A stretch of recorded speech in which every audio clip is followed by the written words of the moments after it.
Thank you, Mr Deputy Speaker. It's a pleasure to follow my honourable friend for Hastings and Ryan. I particularly want to congratulate my honourable friend for North Devon for securing this important debate for rural communities across our whole United Kingdom, not least the 335 square miles of rural North Buckinghamshire that I have the privilege of representing in this place. I very much want to associate myself with the points that multiple honourable members have made to quash this myth that rural communities are all universally wealthy without pockets of deprivation. I know in my constituency there are certainly communities that are struggling, communities that need that support, and I think the energy crisis has really highlighted that, following on the points that my honourable friend for Penrith made about off-grid households, where it took until September for Whitehall to acknowledge that off-grid existed, and we have got a scheme, the £100 scheme, that is too universal, and it doesn't actually address the real fuel poverty that exists in off-grid households, not least those households that aren't on oil and don't have the space to have an LPG tank, that are on the 47 kilogram LPG bottles, which I believe are up to something like £88 plus VAT a bottle now, and on full burn only last for 19 hours. That is something that I do urge my honourable friend on the front bench to take back to the Treasury, because if we don't get the basics right for rural communities, it is very difficult to level up rural communities and to deliver for everyone. I was struck by the figures that my honourable friend for Ludlow gave, that rural communities see for their public services 37% less than their urban counterparts. That clearly isn't right, and it is something that we absolutely need to address to ensure that every community across our United Kingdom gets, as my old friend for South Dorset said, their fair slice of the cake.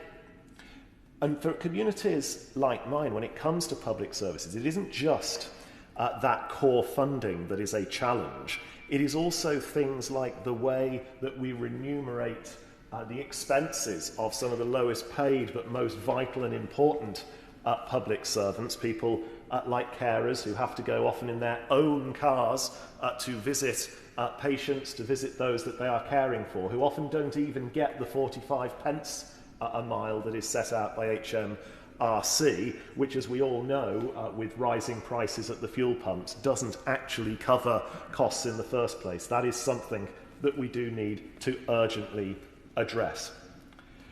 But for my constituency, there is something that does need to be tackled very, very urgently, and that are projects that are done in the name of levelling up that do anything but level up North Buckinghamshire. I have two railways being built through my constituency, one that is totally toxic, a destroyer of farms, of the countryside, of our very way of life, which I have spoken many times in this House in total opposition to, and that is HS2, and also East-West Rail, which, whilst we welcome that railway that will bring vital connectivity, those responsible have made, if I may put it in such a way, a bit of a hash of building it.